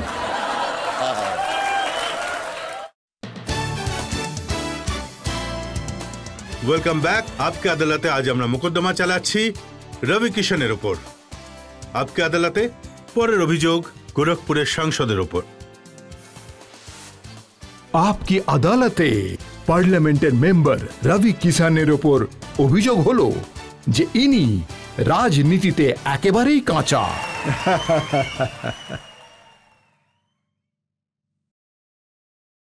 সেই সময় যখন পুরো দেশে মোদি হাওয়া বর্তমান, আপনি কংগ্রেসের টিকিটে ভোটে লড়েছেন, আর জৌনপুরের পাবলিক আপনার হাওয়া বার করে আমার দিয়েছে। বাড়ির লোকেরা, আমার স্ত্রী সবাই এটাই বলেছে যে 2014 কংগ্রেস হেরে যাচ্ছে।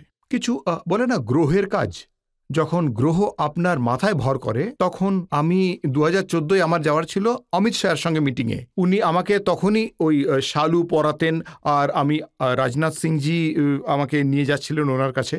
তো ওখান থেকে আমার গাড়ি লেফটে যাওয়ার জায়গায় কিছু লোক গাড়ির ভেতরে ছিলেন যারা বললেন গাড়ি রাইটে যাক। গাড়ির ভেতরে যে দুজন বসেছিলেন তারা এমন দুটি নক্ষত্র ছিলেন যারা আমায় রাইটে নিয়ে গেলেন। ওরা আমায় রাইটে নিয়ে গেলেন যে এক জায়গায় আপনাকে শুধু কফি খেতে হবে, আর কফি খাওয়ার জন্য আজ আমি ব্যাপারটা পরিষ্কার করে দিই যে ওই কফি খেতে যাওয়ার সময় সবাই বলেছিল যে, আমার স্ত্রীও বলেছিলেন যে একদমই না বলবে, এরকম করে আসবে কফি খেতে থাকলেও। আচ্ছা, মোবাইল বাইরে রেখে দেওয়া হয়েছিল, আমি ভেতরে বসেছিলাম, আর যখনই আমি কথা বলছিলাম। কফি কে খাইয়েছিল? কংগ্রেসের একটি বড় নেত্রী। না, আমি আপনাকে বলে দিচ্ছি, জনতারও জানা দরকার, এতে লুকোনোর কি আছে। প্রিয়াঙ্কা গান্ধী আপনাকে কফি খাইয়েছিল।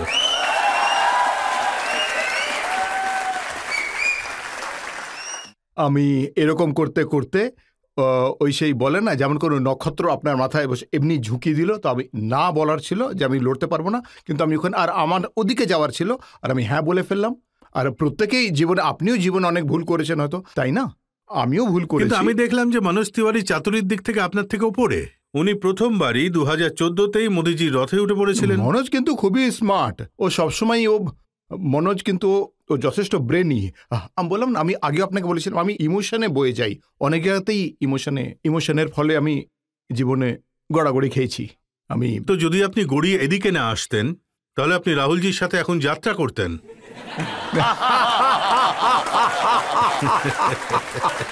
প্রথমে আপনি বলতেন যে আমার বাবা কংগ্রেসি, এখন বলেন যে আমার বাবা যোগী আদিত্যনাথ। দেখুন, এটা ঠিক কথা যে আগে কি ছিল, আগে সেই পার্টি ছিল, সেই একই রকম বলে না, সে আপনি আমরা আর কিছু বুঝতাম না, শুধু একটাই পরিবার গোটা দেশ চালাতো, সেই পরিবার কি করে দেশ চালাতো কিছু বুঝতাম না, এরকম মনে হতো শুধু এরাই যারা আছে তারাই, ইংরেজ চলে যাওয়ার পর এদের হাতেই সবকিছু চলে এসেছে, শুধু এই দু একজনেই আমাদেরকে অপারেট করছে, শুধু এদের অঙ্গুলি হেলনেই আমরা চলতাম।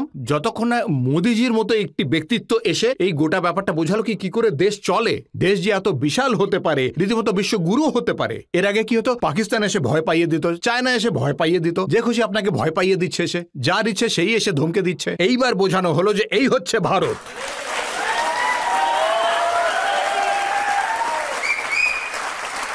কিন্তু দেখুন, যোগীজি আপনাকে গোরখপুর থেকে ভোটে লড়িয়েছেন, কিন্তু গোরখপুর তো এমন সিট যেখানে চিরকালে কোনো সাধু সন্ত বা সন্ন্যাসী লড়েছেন এবং 40 বছর ধরে জিতছেন।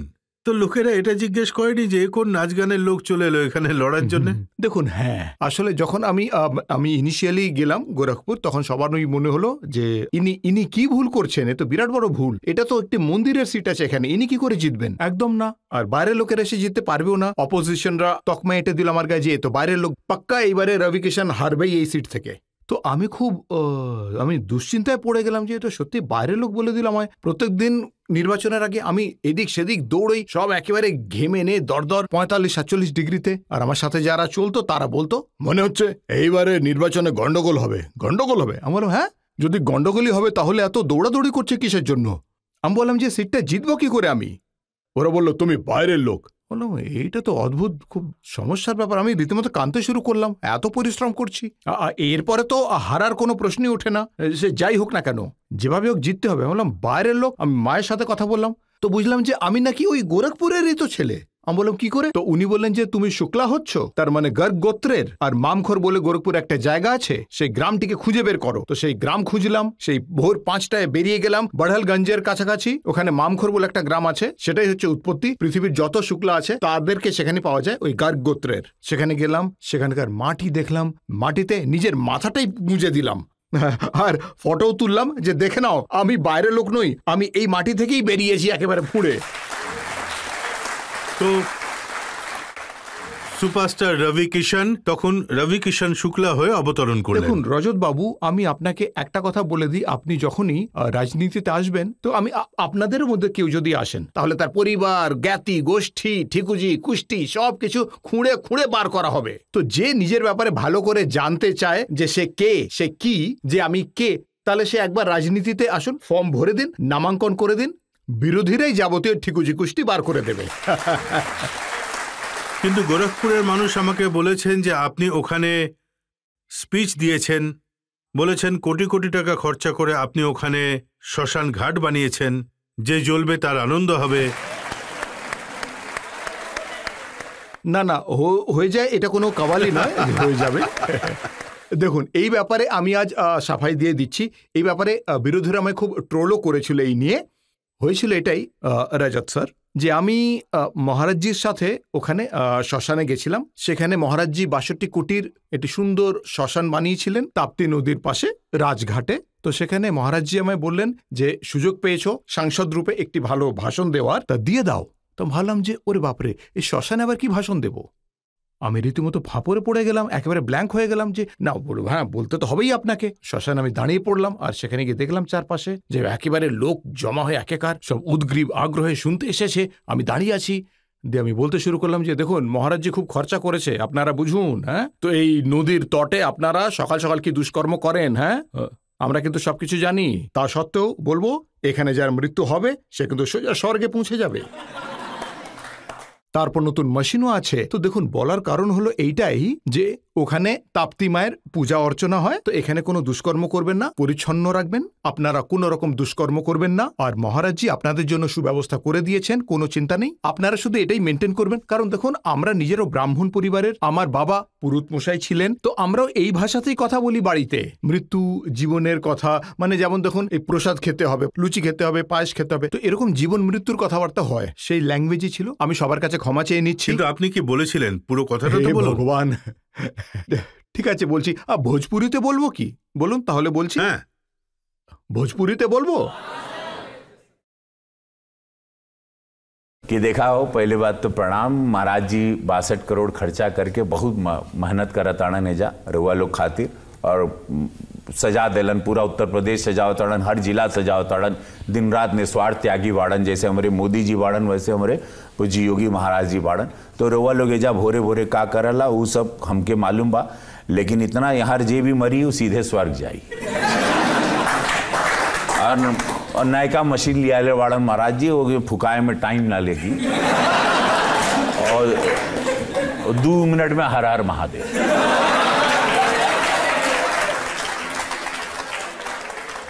দেখুন, যে পায়খানা করবে সে নরকে যাবে, যে পায়খানা করবে না সে স্বর্গে যাবে।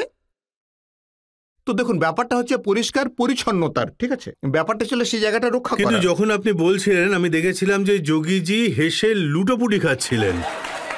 এত হাসতে আমি ওনাকে কখনো দেখিনি আগে। দেখুন, আসলে মহারাজজি ভোজপুরি ভাষা খুবই ভালোবাসেন। আর দ্বিতীয় কথা, এই মানে আমি পলিটিক্যালি বলতে চাইছি না। দেখুন রজতবাবু, আমি হচ্ছে শিল্পী, আমি এই ভাষাতেই কথা বলি। দেশ আমাকে এই জন্যই ভালোবাসে, কারণ আমি এইরকমই। আর কৃত্রিম কিছু করতে যাব তো দেশ জনতা আমায় ভালোবাসে। প্রায় দেখা যায় আপনি যোগীজির কানে কিছু না কিছু ফুঁকে যান, কি বলেন ওনাকে? কাহাল বা মহারাজজি, আর সব बढ़िया हो। ভোজপুরিতে বলিয়ে, উনি ভোজপুরি খুব ভালোবাসেন, তা সেই জন্যই আপকি আদালতে, জনতার আদালতে আজ এই কথা আমি বলে দিচ্ছি। আমি যখনই কোনো কথা বলি ওনার সাথে ভোজপুরিতেই বলি, আর উনি সেটা খুব পছন্দ করেন। মহারাজজির খুব প্রিয় ভাষা ভোজপুরি। আপনি কি ওনাকে বলেন যে আপনার বুলডোজার আমার খুবই পছন্দের? দেখুন, আমি এত শুটিং করেছি, প্রত্যেকটি জেলায় গিয়ে গিয়ে ভোজপুরি ফিল্মের শুটিং সব আমি দেখেছি। লাশের পর লাশ পড়ে রয়েছে, আমি দেখেছি রামগড় হ্রদে লাশ ভাসছে, চোখের সামনে হত্যা দেখেছি, আমি গানশট শো দেখেছি, আমি ওখানে নানা রকম বদমাইশি দেখেছি, লোকেদের বন্দুক উঁচিয়ে ধরতে দেখেছি সেই আগেকার সময়। আর ঠিক সেখানে 2017 পরে যখন মহারাজজি এলেন, আর আসার পরেই আইন ব্যবস্থাকে যেভাবেই উনি ডাবল ইঞ্জিন সরকারের দ্বারা সামলালেন কড়া হাতে, কারণ আগে 4-4টে জেলা এক এক মাফিয়া চালাতো, এরকম অবস্থা। আর ঠিক ফিল্মও আমরা ঠিক এই গল্পটাই দেখাতাম, চারিদিকে গুলি গালাজ হচ্ছে, বোমা ফাটছে, এখন কারুর আর সেই সাহস নেই। তো এই বুলডোজার এই জন্য যে আপনি সমাজে মা বোনেদের যদি ভয় দেখান, আপনি যদি তোলা তোলেন, বদমাশি করেন, হত্যা করেন, বাচ্চাদের ভয় দেখান, সমাজে আতঙ্কের সৃষ্টি করে রাখেন, তাহলে বুলডোজার চলবেই চলবে। আপনাদের অবশ্যই মাটিতে মিশিয়ে দেওয়া হবে। আর মহারাজজি যা বলেন সেটা কিন্তু করেও দেখান। উনি বলেন যে মাটিতে মিশিয়ে দেব, মানে মাটিতে মিশিয়েই দেব। এই জন্যই আপনি ওই ডায়লগটা বলেছিলেন, জলি কো আগ कहते हैं। হ্যাঁ, এই জন্যই বলেছি আমি, জলি কো আগ कहते हैं, जली को आग कहते हैं, बुझी को राख कहते हैं, और जे राख से बना बारूद को योगी आदित्यनाथ कहते हैं। যোগীজি তো খুশি হবেনি আপনার কথাবার্তা শুনে, কিন্তু পার্লামেন্টে যারা রয়েছে তারা কিন্তু খুশি নন। কেন? জয়া বচ্চন, উনি আপনার থেকে সিনিয়র ফিল্ম ইন্ডাস্ট্রিতে, উনি সিনিয়র পার্লামেন্টে।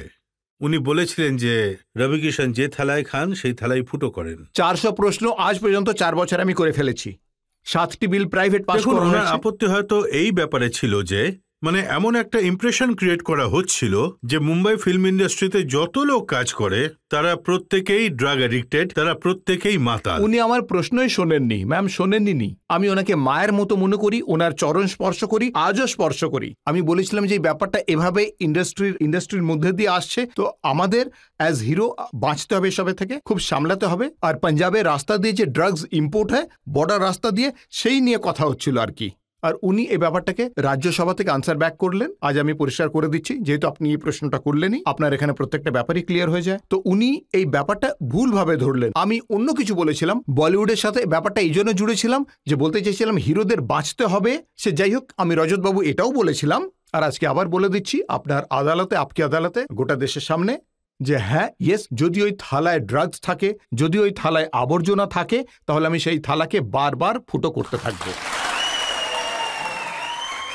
আপনি একটা বিল নিয়ে এসেছেন জনসংখ্যা নিয়ন্ত্রণের ওপর, পপুলেশন কন্ট্রোলের ওপর, আর এটা ভুলে গেলেন যে আপনার নিজের কতগুলো আছে।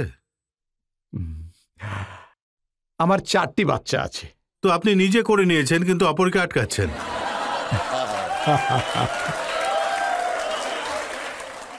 রজতবাবু দেখুন, যদি বিলটি আগে আসতো তাহলে আমরা সবাই সজাগ হয়ে যেতাম। আমার কথাটা আপনারা মানেন কি না? যদি এই বিল আগে আসতো, পপুলেশন কন্ট্রোলের বিল, তাহলে আমরাও কিন্তু অনেক বেশি কন্ট্রোল হতাম। দেখুন, চায়না খুব স্ট্রং, যেহেতু তারা সেই বিলটা এনেছে, একটি বড় শক্তি হিসেবে তাদের আবির্ভাব হয়েছে। আমরাও সেইভাবে, আপনার 4 সন্তান, তার জন্য আপনি কংগ্রেস পার্টিকে ব্লেম করছেন? ওদের সরকার ছিল, তাই বিল আনেনি। আপনারা এই ব্যাপারে কি বলতে চান? আপনারা বলুন। এটি তো জনতার আদালত, তো আপনারা, হ্যাঁ, আর এই বিল আগে, এটি কংগ্রেসের আগে আনা উচিত ছিল কিনা? এই বিলটি কংগ্রেসের আনা উচিত ছিল কিনা? যদি আগে বিলটি আসতো তাহলে না, আমার তো 2 হতো, আপনাদের কটা হতো? দেখুন, আপনি জনতার সাহায্য নিচ্ছেন, জনতাকে আপনার দুষ্টুমি নিয়ে কিছু প্রমাণ আমি দেখাতে চাই। ওরে বাপরে! তো এই 21 বছর আগে আপনি গেরুয়া রঙকে সম্মান দিয়েছিলেন? দেখুন, প্রধানমন্ত্রী আমাদের খুব পরিষ্কারভাবেই বলে দিয়েছেন যে এই ধরনের টিকা টিপ্পনী থেকে যেন বিজেপির সাংসদরা দূরে থাকে। আপনারা শুনেছেন অবশ্যই, পাঠান ফিল্মের রিলিজের আগে শ্রদ্ধেয় প্রধানমন্ত্রীর বয়ান এসেছিল, আর মাননীয় যোগী মহারাজজি উনি বোম্বে গেছিলেন, সেখানে উনি বললেন যে ফিল্ম উদ্যোগ হচ্ছে একটি ব্যবসা, আর এই ব্যবসায় অনেকের রোজগার নির্ভর করে রয়েছে, এটিকে একটি যেন ব্যবসার মতো দেখা উচিত, আর সিনেমা ইন্ডাস্ট্রির লোকেদের মান মর্যাদার আওতায় থাকা উচিত। ডেফিনেটলি তারা যেন দেশের বিরুদ্ধে এমন কোনো ফিল্ম না বানায় বা কোনো সংস্কৃতি সংস্কারের বিরুদ্ধে না বানায় যা ক্ষতিকারক হয়। আর এই ব্যাপারে আমাদের প্রধানমন্ত্রী আর আমাদের মাননীয় মহারাজজি বলেছেন আমরা যেন বিভ্রান্ত না হই, কারণ অনেক সময় বিরোধীরাও হেড ট্রেন্ড শুরু করে দেয়। এই হচ্ছে সমস্যা। পাঠানের ওপেনিং আপনারা নিজেরাই দেখেছেন, 1000 কোটি টাকার বিজনেসও দেখেছেন। বিজেপি কিন্তু কোনো বলিউড ফিল্ম বা সিনেমার বিরুদ্ধে কখনোই নেই। যে কোনো রঙের বিকিনি পড়তে পারে, কোনো চর্চা হবে না। এই কথাটা কে বার করেছে, কিভাবে এই কথাটার উৎপত্তি হলো, আমরা কিছুই বুঝতে পারছি না। রঙের সাথে সংস্কৃতি সংস্কারের একটা সম্পর্ক গড়ে তোলা, দেখুন এর মধ্যে কিন্তু বিরোধীদের ব্যাপারটা, মানে বিরোধীদের 2024-এও ওরা পরাজয় দেখছে, 2029-এও, ফলে নানা রকম কাণ্ড কারখানা করছে। আমাদের কখনো টুইটার হ্যান্ডেলকে ঘুরিয়ে বা একই ধরনের নাম রেখে খেলা খেলছে। আমাদের বিরুদ্ধে হেড ট্রেন্ডিং এ অনেক বিরোধী চেহারাও কিন্তু লুকিয়ে রয়েছে। আপনারা দেখবেন বিজেপির রাহুল বিরুদ্ধে গান্ধী তো বলছেন যে ভারতবর্ষে গণতন্ত্রের গলা টিপে দেওয়া হচ্ছে। উনি লন্ডনে গিয়ে বলছেন যে আপনারা গিয়ে দেখুন ভারতে কি হচ্ছে। এটা খুবই দুঃখের ব্যাপার। কিন্তু রজতবাবু আপনি দেখুন, রাহুল বাবু কিন্তু প্রধানমন্ত্রীর ব্যাপারে বললেন, ওনাকে উনি অপশব্দ বলেছেন, আর এখন তো গুজরাটের কোর্ট উনাকে 2 বছরের সাজাও শুনিয়েছে। উনি বলে ফেলেছেন যে সব চোরেরই নাম মোদিই কেন হয়। আচ্ছা, এরপরেও কিন্তু বিজেপি আলাদা করে কিছু বলেনি, আমাদের প্রধানমন্ত্রীও কিছু বলেননি, আমাদের তরফ থেকে কেউ কিচ্ছু বলেনি। কিন্তু আপনি দেশের বিরুদ্ধে, ভারতের ব্যাপারে, এই বিশাল ভারতের ব্যাপারে, এই নতুন ভারতের ব্যাপারে বিদেশি মঞ্চে গিয়ে পড়ে ভুলভাল কথা বলে ওদের সঙ্গ চাইছো, এই দেশকে ভাঙার রাজনীতি করছো। বিরোধীদের এই কথা, এই ভাবনা, এটা কিন্তু দেশ বরদাস্ত করবে না। সেই জন্য আমরা চাইছি যে উনি যেন তৎক্ষণাৎ ক্ষমা প্রার্থনা করুন। দেশের 135 কোটির কাছে রাহুল বাবুকে ক্ষমা চাইতে হবে এই দেশের বিরুদ্ধে। আপনি দেশে যা খুশি তাই বলুন, আপনি নিজের দেশে যা খুশি করুন, লড়ুন, সংসদে লড়ুন, যাকে যা বলার বলুন, কিন্তু বিদেশে গিয়ে এখন এই নতুন ভারতের বিরুদ্ধে, যাকে মোদিবাবু রিপ্রেজেন্ট করছেন, আপনি তার বিরুদ্ধে একটি কথাও বলতে পারেন না।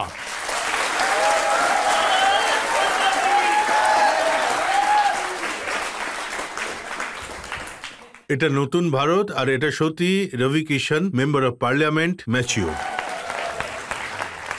আপকে আদালতে আপনি প্রত্যেকটা প্রশ্নের সুন্দরভাবে উত্তর দিয়েছেন, কোনো প্রশ্ন এড়ানোর চেষ্টা করেননি। আমরা একটা ব্রেক নিয়ে নেব, আর ব্রেকের পর শুনবো আপকে আদালতে আজকের জাজ শশী সানির রায় আজকের মোকদ্দমার।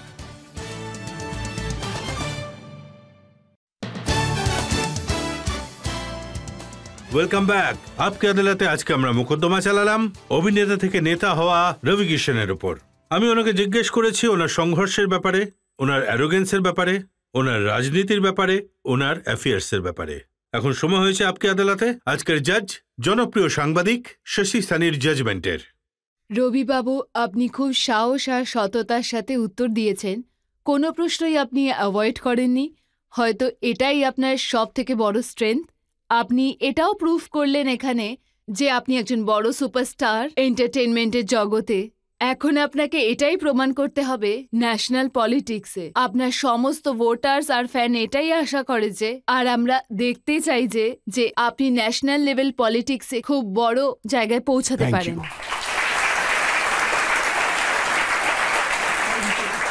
Thank you.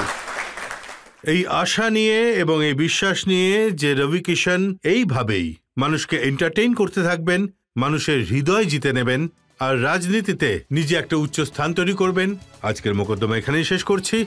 আবার কিন্তু দেখা হবে পরের সপ্তাহে এক নতুন ব্যক্তিত্বের সাথে। ততক্ষণের জন্য নমস্কার।